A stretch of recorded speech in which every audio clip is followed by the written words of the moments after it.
नमस्कार, जय हिंद दोस्तों। आज हम पढ़ेंगे हिस्ट्री की छठी क्लास में मगध राज और सिकंदर के बारे में। ठीक है, मगध राज का उत्कर्ष कैसे हुआ, कौन कौन राजा हुए, कौन कौन वंश हुए और सिकंदर कैसे भारत आया और फिर सिकंदर भारत से कैसे गया। तो इन सब चीज़ों की पूरी जानकारी पूरी डिटेल में देखेंगे और अच्छे से टू द पॉइंट पढ़ेंगे ताकि आपका कम समय में ज़्यादा से ज़्यादा आपको पढ़ाया जा सके। ये हर परीक्षा के लिए आपका महत्वपूर्ण है, चाहे आपकी मुख्य सेविका की परीक्षा हो या आपकी कोई अन्य परीक्षा जहाँ पर हिस्ट्री आती है वहाँ के लिए ये महत्वपूर्ण हो जाता है।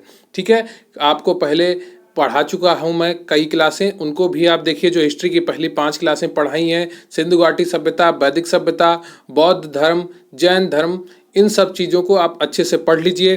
फिर आप ये मगध राज और सिकंदर को भी पढ़िए। डेली आपकी क्लासेस चल रही हैं और डेली आपके मॉक टेस्ट भी चल रहे हैं और संडे को मैं आपको करंट अफेयर्स का वीडियो भी दूंगा। ठीक है, जिसमें जनवरी 2022 का पूरा करंट अफेयर्स होगा।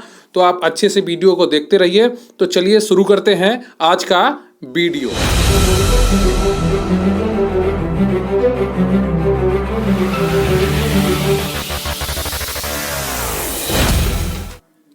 लेकिन मैं उससे पहले आपसे रिक्वेस्ट करूंगा कि आप वीडियो को लाइक कर लें, चैनल पर नए हैं तो चैनल को सब्सक्राइब कर लें। आपके कमेंट बहुत ही महत्वपूर्ण होते हैं हमारे लिए, तो कृपया कमेंट करके ज़रूर बताया करें कि आपको वीडियो कैसा लगा। टेलीग्राम चैनल पर भी आप हमें ज्वाइन कर सकते हैं, इसका लिंक आपको डिस्क्रिप्शन बॉक्स में मिल जाएगा। और प्लीज़ वीडियो अंत तक देखा करें ताकि आपको हर पॉइंट समझ में आए, हर जानकारी आपको मिले। अच्छे से वीडियो देखेंगे तभी आपको सफलता मिलेगी। मेहनत ऐसे करें कि सफलता आपके कदम चूमे, आप सफलता के पीछे ना घूमें। ठीक है, बिल्कुल क्लियर है आपको। इसमें लास्ट में मैंने आपको एमसीक्यू भी कराए हैं, तो उनको भी ध्यान से देख लीजिएगा। बस एक छोटी सी जानकारी और ले लीजिए, फिर मैं आपकी क्लास शुरू करता हूं। तो मुख्य सेविका स्पेशल पीडीएफ बैच हमारे चैनल पर चल रहा है, जिसकी फीस मात्र 300 रुपये है। अभी इसकी फीस 300 रुपये है। जैसे ही आपका ऑफिशियल सिलेबस आ जाएगा इसकी फीस मैं बढ़ा दूंगा, 400 या 500 कर दूंगा। तो आपको अगर पहले ले लेना है तो ले लीजिए। मुख्य सेविका गरिमा बैच इसका नाम है। टेलीग्राम पर आप QRC हेल्प सर्च करके वहाँ पर पूरी जानकारी इसकी प्राप्त कर सकते हैं। इसका लिंक भी आपको डिस्क्रिप्शन बॉक्स में मिल जाएगा। कमेंट में मांगेंगे तो वहाँ पर भी आपको प्रोवाइड करा दिया जाएगा। इसमें आपको सभी क्लासेस की PDF मिलेंगी और आपको PDF नोट्स भी मिलेंगे। 10 फुल पेपर जैसे मॉक टेस्ट मिलेंगे आपको और उनके सोल्यूशन भी आपको कराए जाएंगे ताकि आपकी परीक्षा से पहले आपको पूरी जानकारी हो सके कि परीक्षा में पेपर कैसा आ सकता है और परीक्षा का लेवल क्या हो सकता है। क्लियर है आपको? तो इससे जुड़ने के लिए आप टेलीग्राम पर QRC हेल्प सर्च कर सकते हैं या लिंक में या डिस्क्रिप्शन बॉक्स में दिए गए लिंक को समझ सकते हैं। अब आते हैं मगध राज्य का उदय या उत्कर्ष। ठीक है, तो मगध राज्य क्या था, उसका उदय और उत्कर्ष कैसे हुआ, उसका पूरा डिटेल में पढ़ेंगे। इसकी स्थापना कैसे हुई, सब कुछ। तो मगध राज्य भारत में कहाँ पर विस्तृत था, तो यहाँ पर विस्तृत था। ठीक है, जो आपका बिहार का इलाका है और उड़ीसा का कुछ इलाका और पश्चिम बंगाल का कुछ इलाका, इन क्षेत्रों में मगध राज्य आपका फैला हुआ था। मगध के उत्कर्ष में मूल रूप से आर्थिक कारण थे। कौन थे मगध के उत्कर्ष में? आर्थिक कारण थे। आर्थिक कारण मतलब आपकी जो आमदनी बढ़ जाती है, जिससे आपका व्यापार बढ़ जाता है, व्यवसाय बढ़ जाता है, आपके पैसों का उत्पादन क्षमता आपकी बढ़ जाती है, तो वो आर्थिक कारण होते हैं। लोहे की खोज से कृषि उत्पादन में वृद्धि हुई, जिससे राजस्व और व्यापार का बढ़ावा मिला। लोहे की खोज हो गई तो हल बन गए, हल से जुताई अच्छी होने लगी और खुदाई अच्छी होने लगी, तो उससे क्या हुआ, कृषि की उपज बढ़ गई। ठीक है, तो जिससे राजस्व भी बढ़ गया राजा का और व्यापार भी बढ़ गया, तो इससे क्या हुआ, आर्थिक विकास हुआ। मगध सघन जनसंख्या का प्रदेश था, यहाँ पर जनसंख्या काफ़ी मात्रा में रहती थी। राजा के लिए बड़ी सेना रखना संभव हो सका। जब जनसंख्या ज़्यादा थी, राजस्व भी बढ़ गया, तो राजा बड़ी सेना रख सकता था।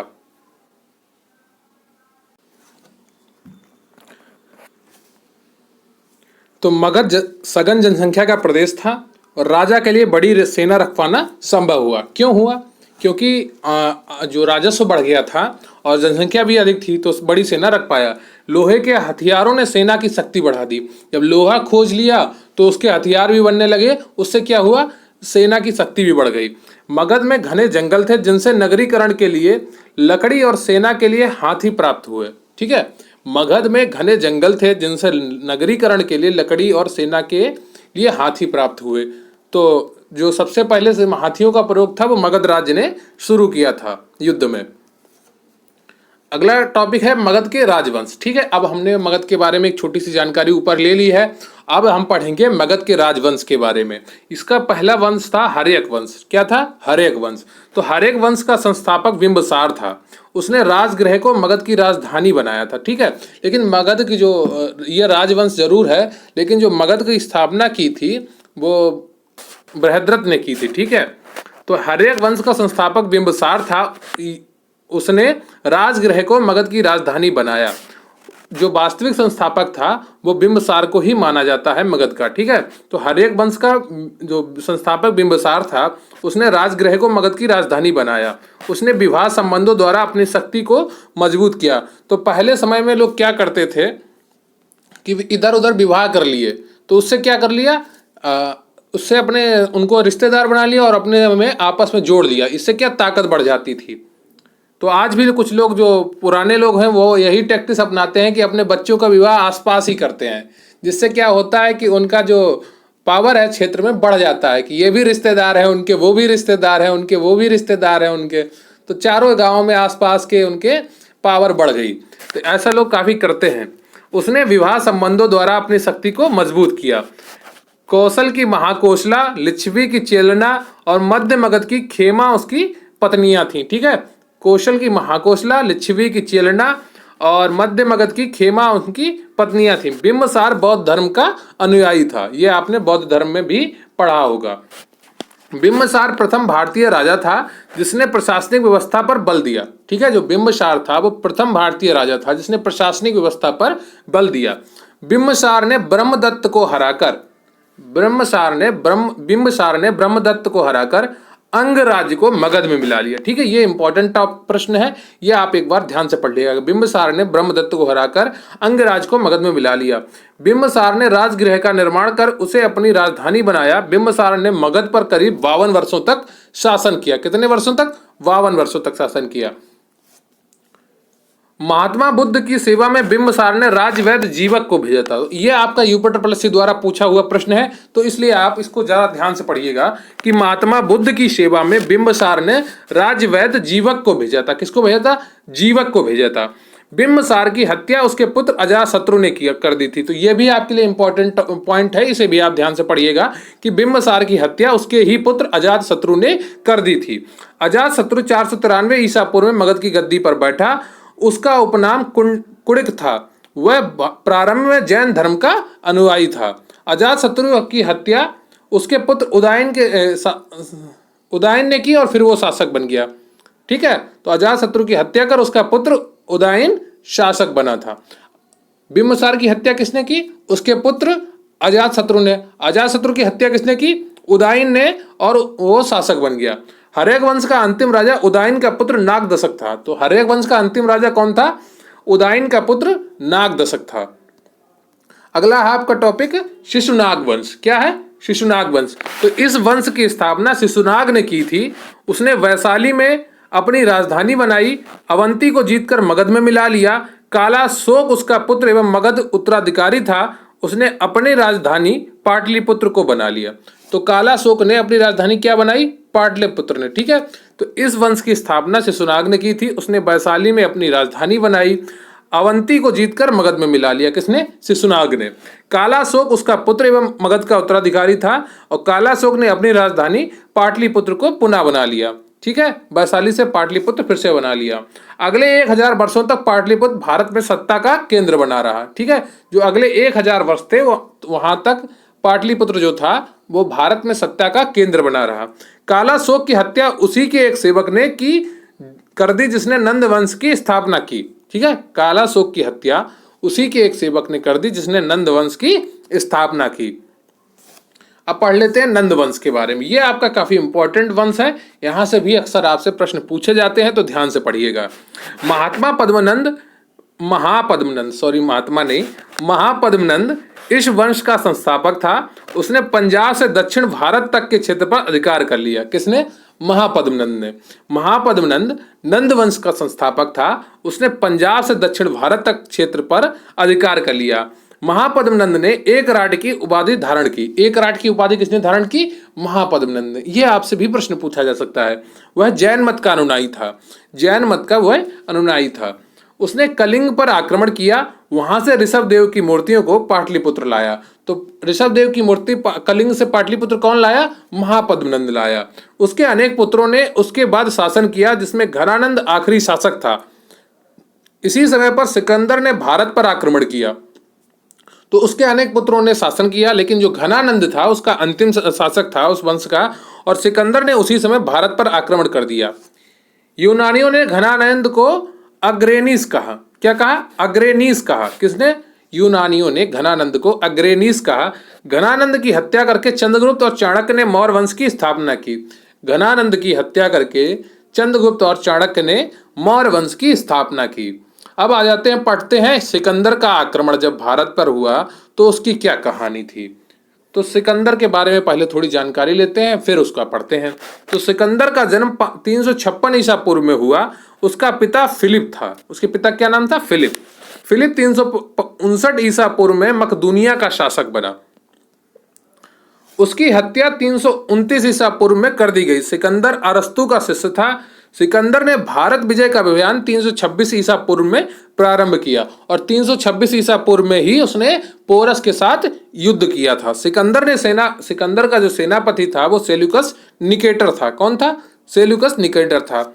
सिकंदर को पंजाब के शासक पोरस के साथ युद्ध करना पड़ा, जिसे हाई डेस्पीज का युद्ध कहते हैं। ठीक है, बितेस्ता झेलम नदी के किनारे हुआ था युद्ध के। इसे बिदेस्ता नदी या झेलम नदी के नाम से जाना जाता है। तो सिकंदर को पंजाब के शासक पोरस के साथ युद्ध करना पड़ा। यह युद्ध कब हुआ था? 326 ईसा पूर्व हुआ था।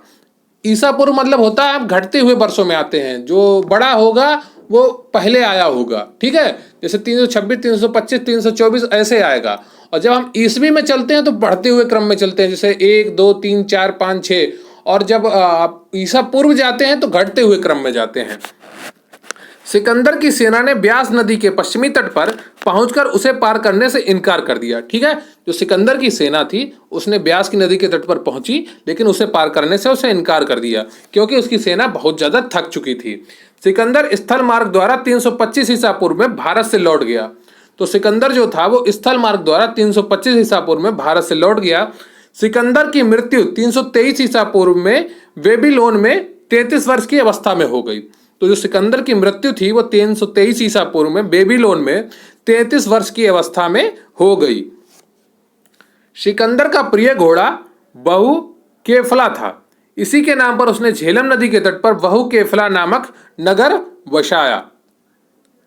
सिकंदर की मृत्यु के बाद उसका साम्राज्य 5 भागों में बट गया। भारतीय भूभाग का शासक सेल्यूकस बना। तो भारतीय भूभाग का शासक कौन बना? सेल्यूकस बना। ठीक है, महत्वपूर्ण प्रश्न आप कुछ देख लेते हैं जो आपके इनसे रिलेटेड हैं, जो मैंने आपको टॉपिक आज पढ़ाए हैं। आज का आपका प्रश्न है कि जो विश्व पर्यावरण दिवस है वो कितनी तारीख को मनाया जाता है। जब आप कमेंट बॉक्स में उत्तर लिखा करें, ठीक है, तो उसका नाम भी लिख दिया करें किसका उत्तर है, क्योंकि आप कई दिनों बाद कमेंट करते हैं तो मुझे याद ही नहीं रहता मैंने कौन सी वीडियो में कौन सा प्रश्न पूछा था। ठीक है, तो आप कमेंट में जब लिखा करें तो उसका नाम भी लिख दिया करें कि यह दिवस इस तारीख को मनाया जाता है, इसका उत्तर ये है। ठीक है, तो आप ध्यान रखेंगे। मगध का सर्वप्रथम उल्लेख कहाँ मिलता है, कहाँ से मिलता है? तो इसका सही उत्तर हो जाएगा आपका ABCD, इनमें से कौन सा होगा? तो इसका सही उत्तर आपका हो जाएगा बी, अथर्ववेद में मगध का सर्वप्रथम उल्लेख मिलता है। ठीक है, दूसरा प्रश्न है आपका, महाकाव्यों के अनुसार मगध की स्थापना किसने की थी? बृहद्रथ ने की थी, वसु ने की थी, या जरासंध ने की थी, या घनानंद ने की थी? बताइए इनमें से कौन सा सही उत्तर है? तो घनानंद तो अंतिम शासक था नंद वंश का। तो महाकाव्यों के अनुसार मगध की स्थापना किसने की थी? तो इसका सही उत्तर हो जाएगा दूसरे का ए, बृहद्रथ ने की थी। ठीक है, और वास्तविक शासक कौन है मगध का? बिंबिसार। ठीक है, तो महाकाव्यों के मुताबिक मगध राज्य की स्थापना का श्रेय बृहद्रथ को जाता है। बृहद्रथ वसु का बेटा तथा जरासंध का पिता था। अगला प्रश्न है आपका, हरेक वंश का वास्तविक संस्थापक किसे माना जाता है? बताइए, हर एक वंश का वास्तविक संस्थापक किसे माना जाता है? अजातशत्रु को, बिंबिसार को, अशोक को, शेषनाग को। बताइए इनमें से कौन सा उत्तर आपका सही हो जाएगा? तो हर एक वंश का वास्तविक संस्थापक बिंबिसार को माना जाता है। ठीक है, बिंबिसार। और बिंबिसार ने ही पूरा मगध बनाया था। ब्रह्मदत्त ने स्थापना तो कर दी थी, लेकिन उसका विस्तार नहीं कर पाया था। लेकिन जो असली विस्तार था वो बिंबिसार ने किया। किसने? बिंबिसार ने। तो किस वंश के वास्तविक संस्थापक, हर एक वंश के वास्तविक संस्थापक बिंबिसार को माना जाता है। यहाँ पर किस नहीं होगा, हर एक को, जो कि मगध की गद्दी पर 544 ईसा पूर्व बैठा था। वह शासक कौन था जिसने सिंहासन पर बैठने के लिए अपने पिता बिंबिसार की हत्या की थी? बताइए, मैंने अभी आपको पढ़ाया है कि वह शासक कौन था जिसने सिंहासन पर बैठने के लिए अपने पिता बिंबिसार की हत्या कर दी। Option A Ashoka, B Kanishka, C Ajatashatru या डी सिमुक। तो इनमें से कौन सा ऑप्शन आपका सही है? तो इसका सही उत्तर हो जाएगा आपका चौथे का सी। अजातशत्रु ने अपने पिता बिंबिसार की हत्या कर दी थी और शासक बन गया था। मगध पर हर एक वंश का शासक हुए। ठीक है, मगध पर हर एक वंश के शासक हुए। इस वंश के संस्थापक बिंबिसार की हत्या इसके पुत्र अजातशत्रु ने की। अजातशत्रु को इतिहास में पिता की हत्या करने वाले के नाम से जाना जाता है। लेकिन एक अजातशत्रु के साथ भी एक दुर्घटना हो गई थी, उसके बेटे ने उसकी भी हत्या कर दी थी। तो जैसे के साथ तैसा हो गया, जो कर्म करेंगे वही आपको फल मिलेंगे। ठीक है, जो आप बीज बोएंगे उसी के फसल काटेंगे। तो आप अच्छे कर्म करिए, आपको फल जरूर अच्छा मिलेगा। मेहनत करते रहिए, लगातार निरंतरता पढ़ाई में बनाए रखिए, आपके सफलता आपके कदम जरूर चूमेगी। ठीक है, तो आप लगातार मेहनत करिए, धीरे धीरे पढ़ते रहिए। बहानेबाजों के पास हजारों बहाने हैं। कोई कहेगा अभी फॉर्म नहीं भरा, कोई कहेगा अभी सिलेबस नहीं आएगा, कोई कहेगा अभी एग्जाम डेट नहीं आई, फिर कोई कहेगा अभी एडमिट कार्ड नहीं आए। ऐसे लोग कभी नहीं सफल होते। वो सिर्फ चीजों को टालते रहते हैं, टालते रहते हैं। टालते रहने वाले का काम कभी पूरा हो ही नहीं सकता। वो एक बाल्टी पानी नहीं भर सकता है हैंडपंप से निकाल के। जो टाल रहा है लगातार, वो कैसे पानी भर लेगा? वो बस कहेगा अरे भर लेंगे, अरे भर लेंगे, अरे भर लेंगे। ठीक है, तो ऐसे लोग तो नहाते भी नहीं है पूरा पूरा दिन, बस टालते रहते हैं, अभी नहा लेंगे, अभी नहा लेंगे, और पता लगा शाम हो गई। तो उस साम्राज्य का नाम जिसने पहली बार युद्ध में हाथी का इस्तेमाल किया, तो इसका सही उत्तर क्या हो जाएगा? ए, बी, सी, डी। इनमें से कौन सा ऑप्शन आपका सही है? आलस्य को त्यागना ही पड़ेगा अगर आप सफल बनना चाहते हैं। ये आप बहुत बड़ी बात है, मैं बीच बीच में आपको बोल देता हूँ, हो सकता है आपको लगता हो मैं ज्ञान देने लगता हूँ, पर ये ज्ञान की बातें नहीं है, बहुत छोटी छोटी बातें हैं, हर किसी को ध्यान रखनी चाहिए। तो उस साम्राज्य का नाम जिसने पहली बार युद्ध में हाथी का इस्तेमाल किया, तो इसका सही उत्तर हो जाएगा पांचवें का ए, मगध साम्राज्य ने पहली बार युद्ध में हाथियों का इस्तेमाल किया था। ठीक है, अगला प्रश्न है आपका, किसकी सेना ने ग्रीक शासक सिकंदर के साथ झेलम नदी के तट पर मुकाबला किया था? बताइए, किसकी सेना ने किया था? अभी मैंने आपको बताया, क्या घनानंद था, क्या चंद्रगुप्त मौर्य था, क्या पोरस था, क्या आम्बी था? तो इसका सही उत्तर हो जाएगा आपका सी, पोरस की सेना ने सिकंदर से झेलम नदी के तट पर युद्ध किया, जिसे हाइडेस्पीच का युद्ध कहते हैं। किसका कहते हैं? हाइडेस्पीच का। अगला प्रश्न है आपका, बिंबिसार ने किस राजकुमारी के साथ विवाह किया था? बताइए, कौशला देवी से, चेलना से, खेमा से या उपयुक्त सभी से? बताइए इसमें से कौन सा सही है? बिंबिसार ने किस राजकुमारी के साथ विवाह किया था? तो देखिए, इसके उपयुक्त डी सही है। हो सकता है ऊपर आपको इसमें जो स्पेलिंग मिस्टेक लगे, लेकिन आप इसको नाम यहाँ पर कहीं पे नाम स्पेलिंग मिस्टेक लिखी हुई है, कहीं पे आधा ला बना है चेलना में, कहीं पर नहीं बना है।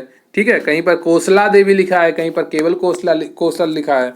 तो ये सब चीजें आपको ध्यान नहीं रखनी है। आपको पेपर में बस एक सटीक उत्तर छांटना है जो आपके सही उत्तर हो सकता है।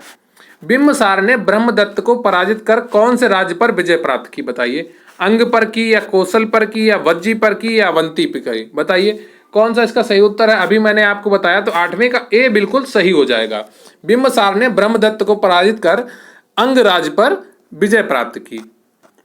अगला प्रश्न है आपका, पाटलिपुत्र नगर की स्थापना किस शासक द्वारा की गई? बिंबिसार, उदयन, अजातशत्रु, नागदशक? बताइए इनमें से कौन सा ऑप्शन आपका सही है? तो पाटलिपुत्र नगर की स्थापना उदयन के द्वारा की गई। किसके द्वारा? उदयन के द्वारा की गई। अगला प्रश्न है आपका, हर्यक वंश के पतन के पश्चात मगध पर किस राजवंश की सत्ता स्थापित हुई? बताइए, कौन? हर्यक वंश के पतन के पश्चात मगध पर किस राजवंश की सत्ता स्थापित हुई? ABCD में कौन सा सही होगा? शिशुनाग वंश, नंद वंश, मौर्य वंश या इनमें से कोई नहीं। बताइए कौन सा ऑप्शन आपका बिल्कुल सही है। तो उसका सही उत्तर हो जाएगा आपका 10वें का ए, शिशुनाग वंश की स्थापना हुई थी। किसने की थी? शिशुनाग ने की थी। आपका अगला प्रश्न है, नंद वंश का संस्थापक कौन था? बताइए नंद वंश का संस्थापक कौन था? महापद्म नंद, घनानंद, मुंड, उपयुक्त में से कोई नहीं। बताइए इनमें से कौन सा ऑप्शन आपका सही हो जाएगा ए बी सी डी में। तो घनानंद का तो आपका अंतिम शासक था, ठीक है, यहाँ पे धनानंद लिख गया, उसको घनानंद कर लीजिएगा। तो पहला शासक कौन था जिसने संस्थापक बना था? महापद्मनंद। महापद्मनंद ने नंद वंश की स्थापना की थी। तो इसके अलावा आप कुछ अन्य प्रश्न देख लेते हैं जो आपके सिकंदर के जीवन से जुड़े हुए हैं, ठीक है। इनके प्रश्न भी कभी कभी परीक्षाओं में पूछे जा सकते हैं। तो सिकंदर का गुरु कौन था? अरस्तु था। सिकंदर के आक्रमण के समय मगध में किस वंश का शासन था? नंद वंश का शासन था। तो सिकंदर के आक्रमण के समय मगध में किस वंश का शासन था? नंद वंश का शासन था। सिकंदर के आक्रमण के समय मगध के शासक कौन थे? तो घनानंद थे। तो सिकंदर के आक्रमण के समय मगध का शासक कौन था? घनानंद था। हाइडेस्पीज का युद्ध किसके बीच हुआ था? तो पोरस और सिकंदर के बीच हुआ था 326 ईसा पूर्व, ठीक है। तो हाइडेस्पीज का युद्ध पोरस और सिकंदर के बीच हुआ था। सिकंदर और पोरस के बीच किस नदी के किनारे युद्ध हुआ? झेलम नदी के किनारे या बितस्ता नदी के किनारे, ठीक है। सिकंदर भारत से कब लौटा? 325 ईसा पूर्व लौटा था। सिकंदर भारत से 325 ईसा पूर्व लौटा था। सिकंदर भारत में कितने समय तक रहा? लगभग 19 महीने तक वो भारत में रहा था। सिकंदर ने भारत विजय अभियान कब शुरू किया? तो 326 ईसा पूर्व ही शुरू किया था और 326 में पोरस के साथ लड़ाई लड़ी और थोड़े दिन बीमार होकर भारत में रहा और फिर लौट गया। सिकंदर कौन था? मकदुनिया का शासक था। कहाँ का? मकदुनिया का। सिकंदर के सेनापति क्या नाम था? सेल्यूकस निकेटर नाम था सिकंदर के सेनापति का। और सिकंदर के मृत्यु के बाद भारत के भूभाग पर जो शासक बना था वो कौन था? सेल्यूकस था। तो ये रहा आपका पूरा टॉपिक आज का, आपका मगध का राज्य का उदय और सिकंदर का आक्रमण। तो मैं उम्मीद करता हूं आपको अच्छे से समझ में आया होगा। कमेंट करके जरूर बताइएगा आपको वीडियो कैसा लगा। और ये आप मुख्य सेविका स्पेशल बैच से जुड़ी थोड़ी सी जानकारी ले लीजिए कि ये आपका पीडीएफ बैच है, मात्र 300 रुपए में आप इसे ज्वाइन कर सकते हैं। अगर आपको अपनी गरिमा बढ़ानी है, अपनी सफलता को सुनिश्चित करना है तो इस बैच से जरूर जुड़िए। जल्दबाजी में अक्सर गलतियां हो जाती हैं बोलने में, उसे आप नजरअंदाज करिएगा, ठीक है। तो क्यूआरसी हेल्प सर्च कर सकते हैं आप टेलीग्राम पर, या इसका लिंक आपको डिस्क्रिप्शन बॉक्स में मिल जाएगा। आप कमेंट में मांगेंगे तो आपको वहां पर भी प्रोवाइड करा दिया जाएगा। आपको सभी क्लासेस की पीडीएफ मिलेंगी और सभी पीडीएफ नोट्स मिलेंगे, 10 फुल पेपर जैसे मॉक टेस्ट मिलेंगे, ठीक है। तो यह टॉपिक आज ने आपने पूरा पढ़ा कि मगध राज और सिकंदर के बारे में, हर परीक्षा के लिए महत्वपूर्ण है। और आपके डेली टॉपिक हो रहे हैं। हिस्ट्री आप पूरी कंप्लीट करिए, साइंस आपकी पूरी कंप्लीट करा दी गई है, यूपी जीके भी आपको लगभग पूरा कंप्लीट करा दिया गया है।